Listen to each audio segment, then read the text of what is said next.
Porque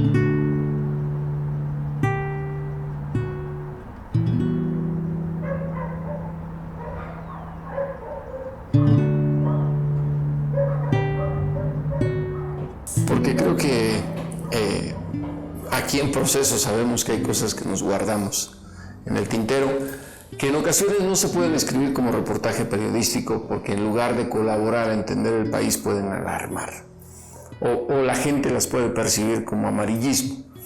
Y qué mejor que utilizar a las letras como esta plastilina para moldar pues una historia que puedes contar desde otra perspectiva, en este caso ficción. Tratar de explicar en mi trabajo en la frontera que allá en el norte del país hay otro México, un México que desconocemos los de la región del centro y que a la inversa también los norteños desconocen, exponiendo que no se puede entender la inseguridad en el país, los problemas que hay a niveles gubernamentales sin la corrupción, sin el abuso del poder, sin siquiera percibir el sentimiento que tienen los mexicanos en toda la República. Porque además de que es una novela divertida, que no es una narconovela, claro, nos enseñan cómo en Ciudad Juárez, que ha sido emblemática para esta situación, también se disfruta la noche, también se ama, también hay erotismo y que a su vez periodísticamente estamos comprometidos con investigar. Porque creo que en estos momentos adolecemos en los medios de un mal que se llama declaracionitis. Y aquí en Proceso hemos enseñado que investigando se puede llegar a la verdad. Y qué mejor que con una novela para no lastimar sentimientos de un presidente que se llama Enrique Calderón Nieto, para exponer precisamente que aún México se puede salvar de esta problemática de inseguridad.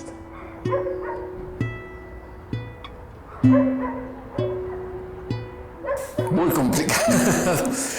Te diré en primer lugar que tengo miedo de que pueda ser mi primera y mi última novela, porque la crítica literaria es bastante devastadora, y bueno, me atreví a hacerlo, sobre todo porque todo el mundo tiene sueños y tenemos derecho a soñar, y desde que era yo un niño ansiaba poder escribir una novela. Créeme lo que ansiaba. Yo no soy Peña Nieto ni nada por el estilo, pero a mí sí me marcó una novela.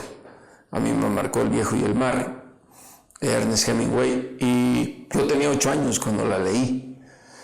Y recuerdo que yo veía a las manos de Santiago sangrar y me imaginé todo, y sé que la lectura te transporta a otras regiones, te transporta a circunstancias que solo esa magia de la letra nos puede llevar. Y bueno, pues me atreví a hacerlo, aunque no me considero ni escritor ni nada, un simple tecleador y reportero que se atreve a hacer esto, y a lo mejor es lo último, Columba, porque no lo sé.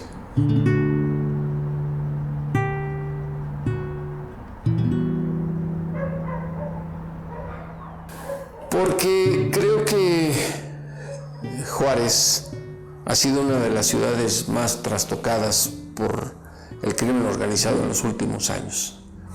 La irresponsabilidad de un presidente alcohólico, corrupto, provocó que la gente en esa ciudad, incluso los domingos, llegase a cerrar el mercado municipal, como si vivieran en un estado de sitio, y eso es muy grave. Me tocó, por casualidades del destino, estar ese domingo cuando cerraron el mercado, y vi una ciudad desolada, que ella misma tiene una especie de catarsis, la ciudad, porque la misma gente, la juarense, no estoy diciendo los migrantes que llegan a arrimarse a Juárez, han sabido sobrepasar en la historia de México circunstancias catastróficas. No perdamos la ruta de que Ciudad Juárez fue el Paso del Norte, que tiene mucho que ver con la Revolución Mexicana, la historia con Estados Unidos. Y bueno, encuentro a un personaje como Carolina, aunque está basada en hechos reales, abiertamente puedo decir que Carolina existe, y me contó su historia.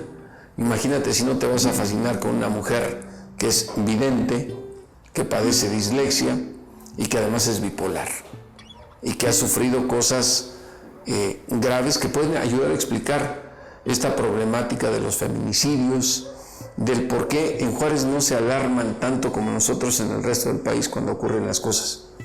Y eso es lo que pretendí con esta novela ayudar a entender, que como un cabello es tan delgado, así es la legalidad e ilegalidad en la frontera de México, la del norte, con la población que sufre y vive ese acontecer todos los días. Sí, porque yo no conocía parte de la historia, aunque tiene una cronología, no es lógica, es ficción. El investigar con gente ya mayor, cómo se llamaban los antros. Todo el mundo se limita a hablar del Noa Noa, por ejemplo, que ya ni existe, pero existieron otros lugares que eran la diversión en la ciudad, el Chapulín Colorado, la Rueda, en donde antes de que Juárez fuera el emblema de la descomposición social, del narcotráfico y la violencia relacionada al trasiego de las drogas, lograba juntar a hijos de narcos locales o a los mismos narcos con la élite de la sociedad juarense, donde no había problemas, sabían cada quien a qué se dedicaba, compartían incluso saludes desde lejos, para precisamente como tecleador no arreglarla, o sea, no cometer el error de contar algo que fuera distinto a la historia de Juárez. También investigué un poquito, aunque se dude, para contar lo que era Juárez en esos años y llegar a lo que es ahora, ¿no? Una ciudad muy dolida, pero en donde los juarenses viven como si nunca hubiera ocurrido nada, tan como dice Carolina en esta historia de Tu cabello de la frontera.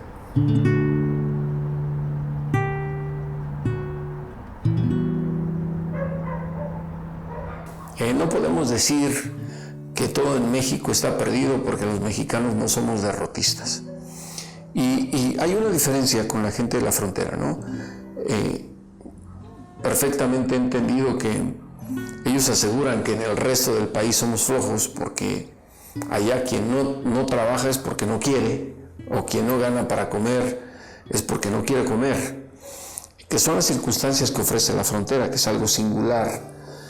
La gente emigra y tiene que comer. La señora que vende quesadillas o chicles siempre está generando movimiento de dinero, aunque sea poco, ¿no? Limitado. Los mexicanos tampoco somos tan exigentes. La ambición de muy pocos creo que demuestra lo pobre que estamos, ¿no?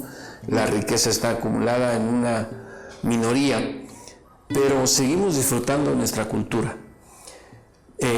Abordar desde esa perspectiva a Juárez para contarlo en la historia de Carolina, que después se encuentra con este periodista chilango que llega a la ciudad aquella del norte, me parece posible explicarla de esa manera. No sabría cómo hacerlo de otro modo, porque caería en la egolatría si te dijera es una buena novela. Yo intenté contar una historia que recogí con las vivencias de gente incluso mayor.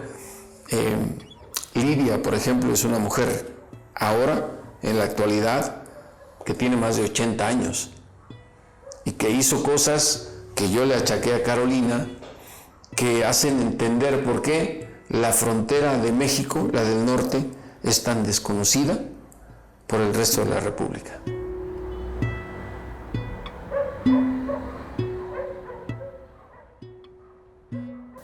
Como a todos nos pasa que no somos del norte, llegas allá y de pronto te escuchas palabras que de qué me están hablando, y eso que todos somos mexicanos, ¿no? Y tratar de explicarlo así para hacer más auténticos a mis personajes, según yo que te puedo decir, Carolina hablando, arrastrando las heces, hablando, por ejemplo, pues del parquero, del dompe, de la desponchadora, cosas así que uno desconoce, ¿no? Pero si no le das la autenticidad al personaje, por lo menos eso intenté, que lo he leído en los grandes maestros que saben hacer esto, creo que perdería sentido, ¿no? Porque Cuando incluso estando aquí en la Ciudad de México, en otra ciudad del interior del país, escuchas a alguien hablar con un acento muy marcado y lo primero que preguntas, si arrastran las S y las H, es del norte, ¿verdad? Las muchachas, los muchachos. Y creo que lo que intenté fue darle autenticidad a una historia. Ya si es válida o no, eso no depende de mí, sino de los lectores, ¿no?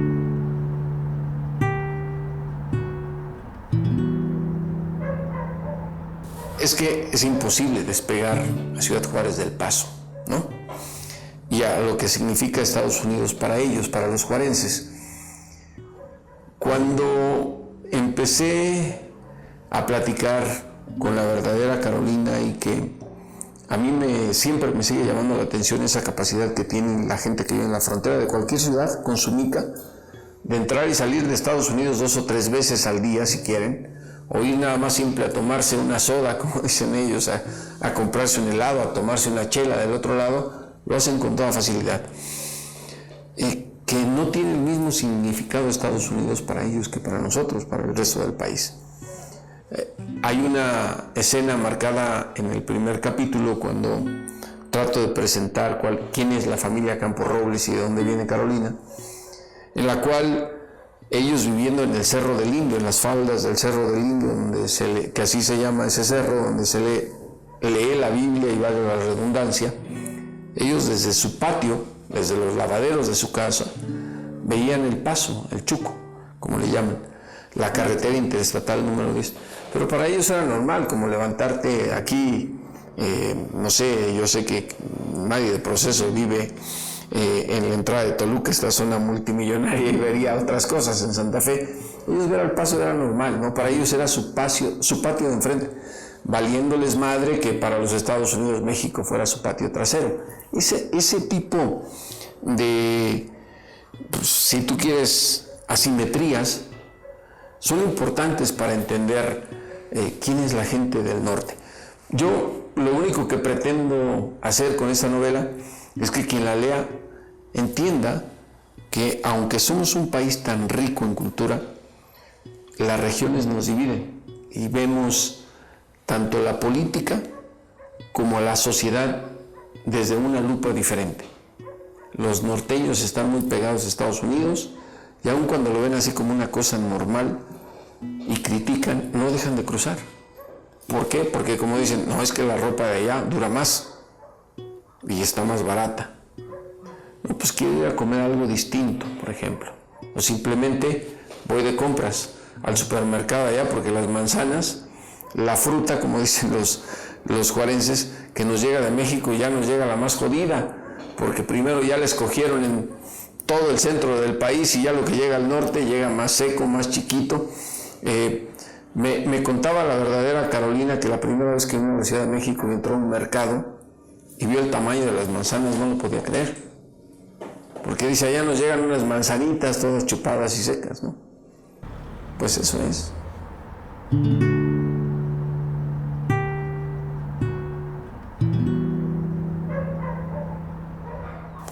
Y que ellos no lo ven mal si se invierte en Juárez, ¿no? Porque dicen, hay trabajo, pero están acostumbrados a eso. De ahí, y reitero, que esa frontera es tan tenue como un cabello, tanto para cosas así, para el amor. Porque yo he notado una cosa, aquí en el centro del país nos apropiamos incluso de las parejas. Somos un poco más, no sé qué término usar, pero como que defendemos más nuestro territorio, territoriales. Ellos no tanto, porque saben las mujeres, sobre todo si están casados con alguien que está en algo ilegal, no necesariamente el tráfico de drogas, que se les puede acabar la fiesta muy pronto, y tan, como dicen, y adelante. Se pueden buscar otro viejo, como dicen ellos, o que el hombre se busque otra vieja, y no hay tantas rencillas así. Ese es el contraste de ese México que desconocemos y que simplemente luego lo leemos y asociamos inmediatamente la frontera con todo lo ilegal. De verdad, ocurre. Trabajando para Proceso, Mira, no voy a decir cosas que aquí no sabemos, los compañeros, que muchas veces las fuentes las encuentras hasta en una cantina, aunque se enojen nuestros jefes, pero a veces hay que meter un viático de una cerveza, un trago, porque precisamente son ellos quienes están cribando toda la información de los personajes que llegan y saben. Recuerdo que había ido a cubrir el tema de cuando se andaba, según la DEA, allá detrás de Vicente Carrillo Fuentes, y entré a una cantina, al Kentucky, que lo menciono bastante, y empecé a preguntar, y uno de los cantineros me dijo, ¿sabes qué? Aquí hay una chava que conoce a alguien que conoce a esta persona, y fue así como la conocí. Y básicamente trabajando me empezó a platicar cosas, ya sabes, no necesariamente estás en los trayectos, en el momento que tratas de ganar su confianza, que sepa que le tienes que preguntar, oye, ¿eres de aquí? ¿Qué haces? Y fue así como descubrí y encontré a Carolina.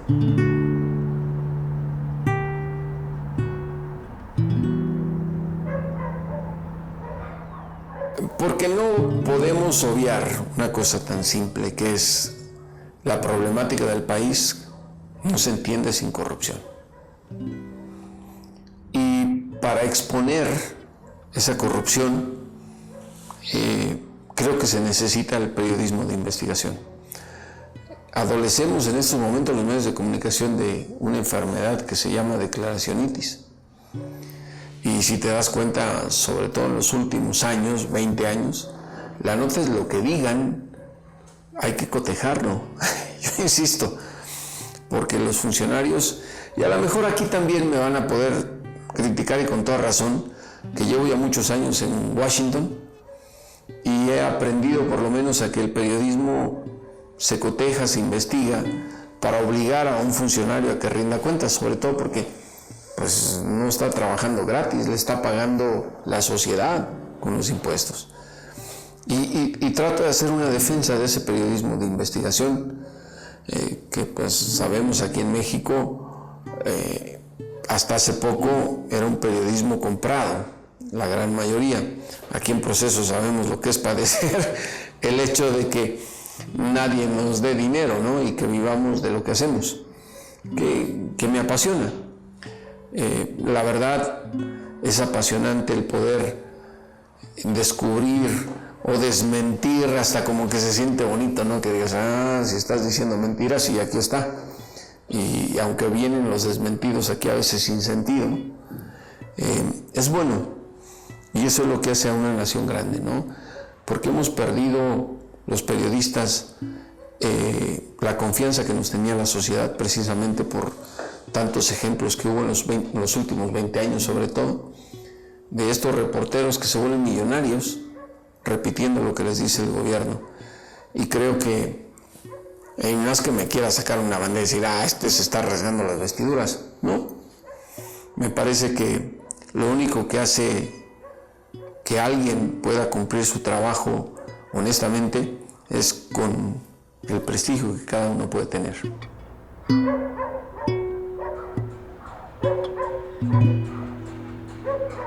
La verdad no, porque son demasiado fáciles, demasiado obvios.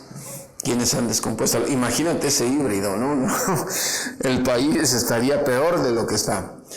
Ebrio, corrupto, desinteresado, la desfachatez con la cual justifica a los amigos, ¿no? ¿Se entiende? Me comentaban que el personaje de apellido Maciel Luna se dio a raíz de la detención de Genaro García Luna. No, esta novela yo la terminé en 2018, se iba a publicar originalmente en abril de 2019, pero se me atravesó el Chapo en Brooklyn y la editorial dijo primero esto y después la novela. Pero no, la verdad no. Hay un gobernador que en ese momento, cuando escribí la novela, era candidato, de apellido Parral. Cualquier coincidencia con Javier Corral es circunstancial, pero así son las cosas. O sea, Creo que para hacer parodias de la porquería de gobernantes que hemos tenido, no se necesita escribir una novela, hay que hablar abiertamente como lo hace la gente, ¿no? La gente de a pie, que me parece es la que más ha padecido las consecuencias de estas irresponsabilidades y corrupción a todos los niveles de gobierno. La verdad no me ha transformado, me siento muy contento de haberlo hecho. Si funciona o no funciona, Columba, yo ya cumplí un sueño. Te daría la razón, sí, pero repito, a mí me gusta mucho leer, ya sé que van a decir que, sí, tú muy culto. No, pues a lo mejor leo el Capulinita o el libro vaquero, pero me gusta leer. Y lo que trato de hacer es, pues, en esa gran playa que es, o que significan los libros, agregar un granito nada más de arena, porque por los años que yo vivo en Estados Unidos, no sabes cuánto envidio que ves en el metro, en el autobús, a la gente leyendo con un libro, y no necesariamente comprado, sacados de la biblioteca, prestados, pero la gente va leyendo. En esos momentos envidio a los Estados Unidos que fuera México, pero cuando vengo al país, y que en Estados Unidos están acabando las librerías, y que llegas aquí y encuentras estas maravillas, sobre todo en la Ciudad de México, hasta de libros usados, que te dan ganas de sentarte, comprarte un café, empezar a revisar todos los libros y comprar algo. Las ferias del libro, la de Guadalajara, la del Zócalo de la Ciudad de México, dices, tengo que fomentar la lectura, que es un poquito lo que nos hace falta. Hace unos años, que cuando vine a presentar el libro de los narcos gringos, que se llevó a cabo en la Rosario Castellanos, estaba una señora que había asistido a la presentación, llegó antes, y una maestra de kinder llevaba una hilera de niños a la librería, que conocieran los libros. Se siente bonito, eso nunca lo he visto en Estados Unidos, y esa es la gran ventaja. Lo que nos hace falta es leer. Aunque sea una mala lectura, yo tengo una costumbre muy jodida, que es, aunque no me guste el libro, lo tengo que acabar. Y eso pesa, créemelo que pesa. Digo, me he chutado unos que digo, bueno, pero ni modo. Creo que se pueden divertir con este.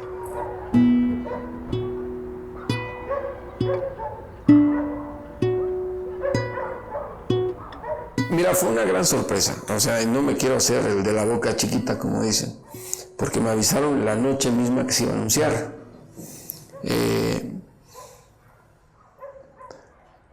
Creo, sobre todo, que el libro de los narcos gringos me lo han chutado, me lo han robado las ideas varias personas. Lo he visto en Estados Unidos, en las series, y no me quejo de eso. Pero sí fue una sorpresa, ¿no? O sea, la verdad, el juicio del Chapo, este libro, es gracias a Proceso, a mis jefes que creyeron en mí y apoyaron.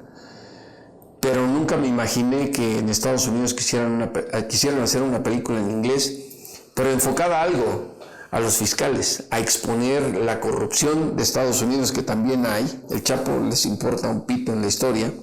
Quieren exponer a los fiscales, a lo que ellos llaman acuerdos de cooperación, lo que están haciendo con Genaro García Luna, y eso me alienta. Económicamente, créemelo, Columba, que no significa nada, porque quienes se llevan todo el dinero son las editoriales y ellos. Pero se siente bien. Es cuando uno dice, en Proceso seguimos trabajando y seguimos informando.